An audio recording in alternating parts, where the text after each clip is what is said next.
This is Jonathan Agger, Fit for Pro Boxing Fans, joined by Michael Mckinson. Couple weeks out now from your big fight against Vergil Ortiz, August 6th. How's things been going, Mikey?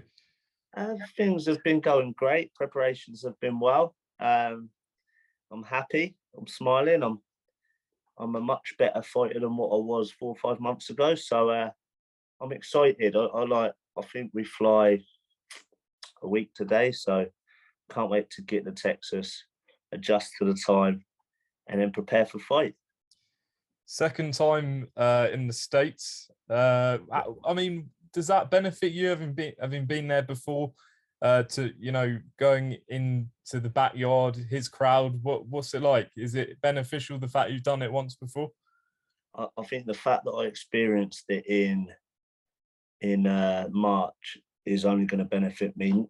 Not even fighting, just everything that comes with the fighting. It's a lot more than over in the UK. So I'm glad I've got that experience and I know what to expect when I'm over there now. But yeah, I'm an experienced fighter. I don't see myself as a prospect anymore. I'm 22-0. I've been a pro, must be coming up to 8 years as a pro now. So yeah, this is where we're ready for the big fights. When you look at you and Vergil, would you say you two maybe two of the more avoided fighters in the division?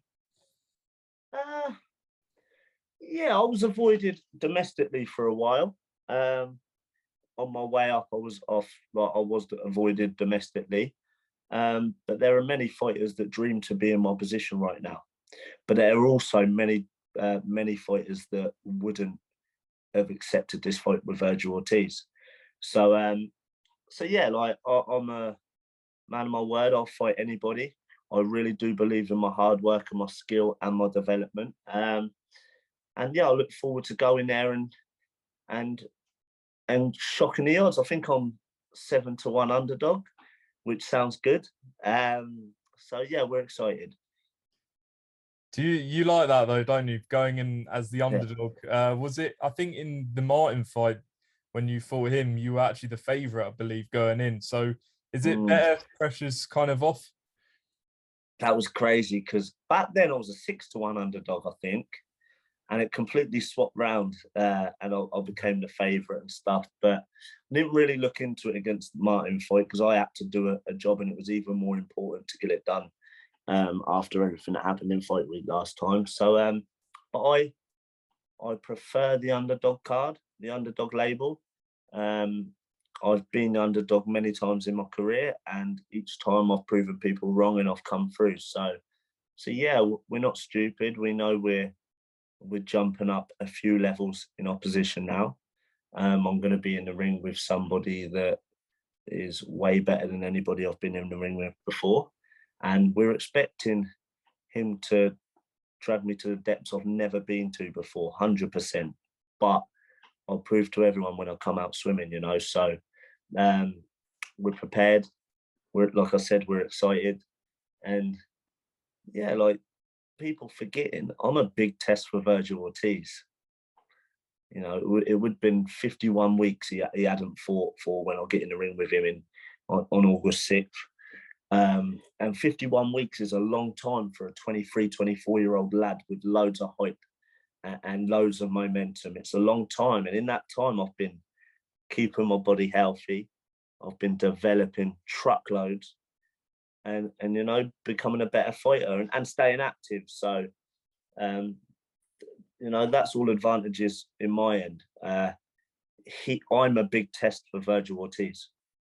Have you ever had like a similar period out of the ring like he has, where you know you've been maybe like a year out the ring, and what's it like coming back in? Do you feel any different? I've had not as long, I don't think. I've been in the gym for a long time without fights, but that was back when I was probably fighting journeyman. Other than I was out the ring for 11 months during lockdown, but wasn't everybody. But other than that, probably back when I was fighting journeyman at the beginning of my career, it was tough staying active, but not when I'm in there with like 22-0 Michael Mckinson. That's a tricky fighter. I'm the first undefeated fighter that he's been in the ring with. Everybody that Vergil Ortiz has fought has tasted defeat before. I haven't. I don't know what it's like to lose. You know, so this is a big test for him. He's never fought anyone with my mindset, my will to win. And, you know, everyone knows I've got a good boxing brain. I'm about to show everyone I've got a big boxing heart, and you know, I'm really looking forward to it. Stylistically as well, you know, if people watched the last fight with Martin, I guess two southpaws didn't gel too well together, but orthodox against southpaw this time, do you think it's going to gel better this fight?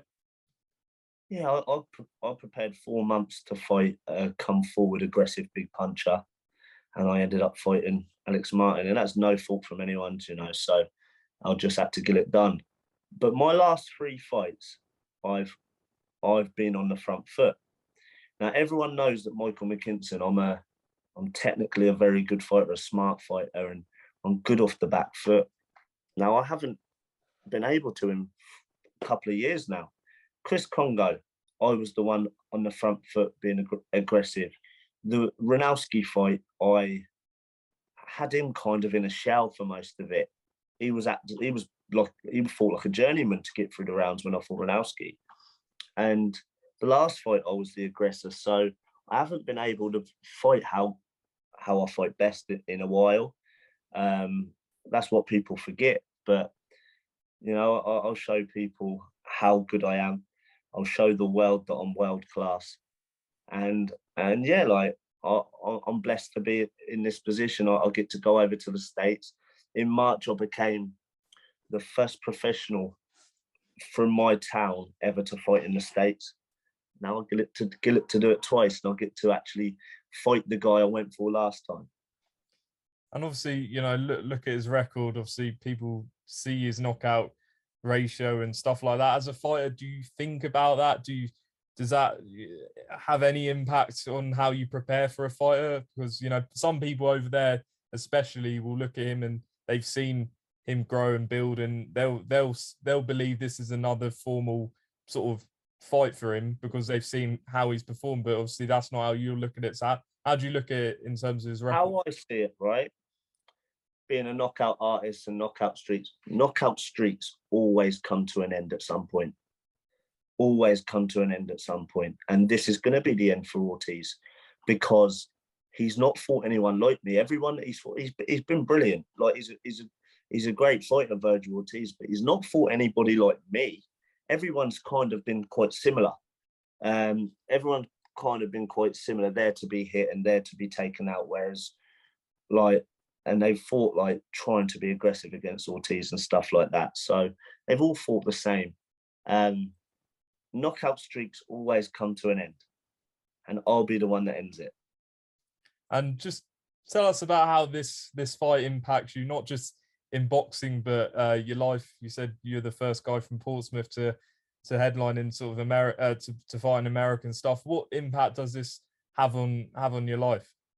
I think the amount it shines to my town is huge. Well, since the last America one, really, is huge. Like, for me, I've had to rise the very hard way. You know, if I ever turned down opportunities, I wouldn't be where I am right now. Like, because I've never had anything given to me and handed to me at all. So to get to where I am and in the position I'm in is massive. Like, because I've done it from the very bottom, humble beginnings to headlining big golden boy cards in America. But am I getting the credit I deserve yet? No. Like, my rise, I still probably don't get the credit I deserve in boxing. You know, I'm like, so after I beat Ortiz, all of a sudden, I become a superstar, and I can start calling the shots on my career a little bit more.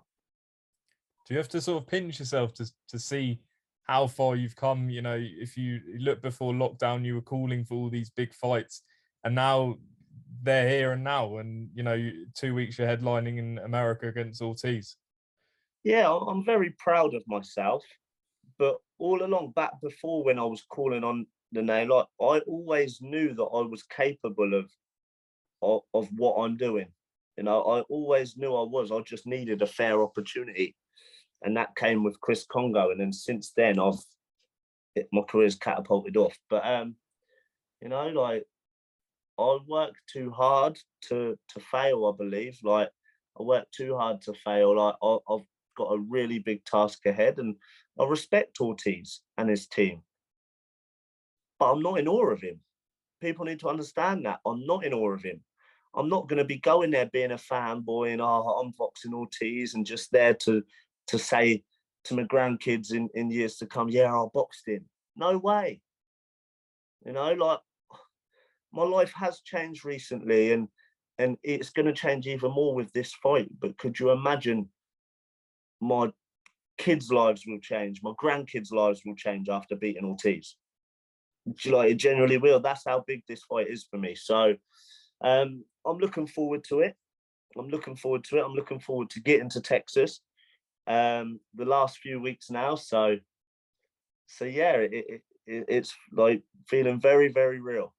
I saw you got Tyson Fury sending you a good luck message, I believe.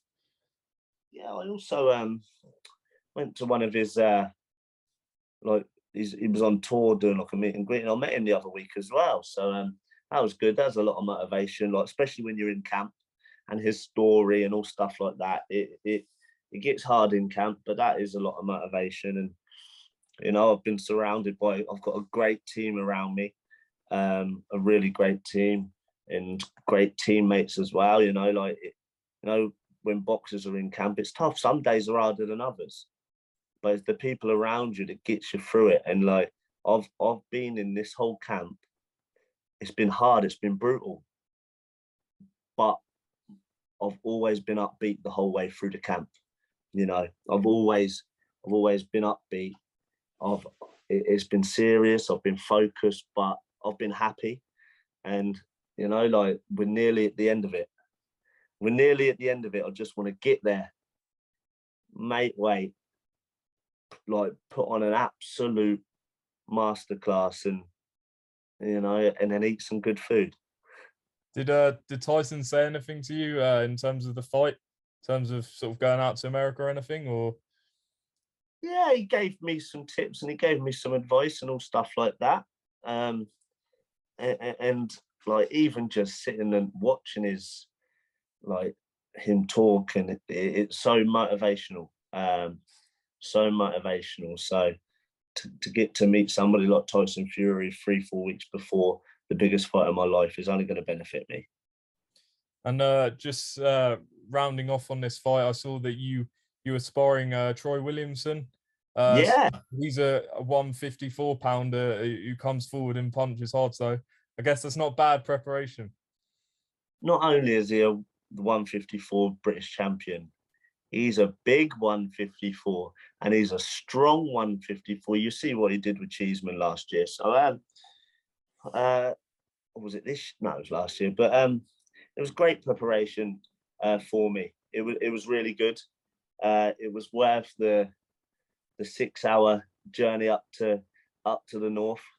But yeah, like I said before, how I was in March in my last fight to how I am now is a completely different person. Like I feel physically a different kettle of fish right now, and it's all my development and what I've been working on and all stuff like that. And I can't wait to show everybody. Like I know everyone says this is the best camp they've had. This is the best. They've got to say things like that. So I can't wait to just show it. Do you know what I mean? I have to be the best version of Michael Mckinson on August 6th. I have to be the best version of Mckinson and more, and a lot more. But I really do believe I am, and it's a big fight to pull off. But I know I'm capable of doing it.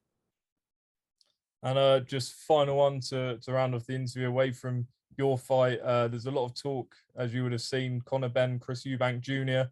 What was your first reaction? Obviously, you've been linked with Conor Benn for ages. So what was your reaction when you heard he may be fighting Eubank? I'm going to react as a fan rather than anything else. Like for the legacy of the names and all stuff like that. What a great fight. And I actually think obviously it's is it saying they're trying to get it 156? Yeah. I think it'd be easier for Conor Benn than it will for Chris Eubank. And I think the advantages come with Conor Benn in that. Generally do, because draining Eubank down to 156, it'll be tough on him. It will be tough on him. And Conor Benn probably walks around a lot heavier than that weight. So but yeah, I think the whole of the country will be engaged in that fight. Fans, even the people that ain't really boxing fans, for the name and stuff like that. What a great fight it is for boxing. So even though Ben would be going up in weight, you don't think, and Eubank's been 160, 168, you don't think it'd be too big? No, because when a fighter drains themselves, they're a different fighter. Do you know what I mean? That's what I'm saying. It'll be more an advantage to Conor Benn going up healthy and naturally than it is for Eubank coming down.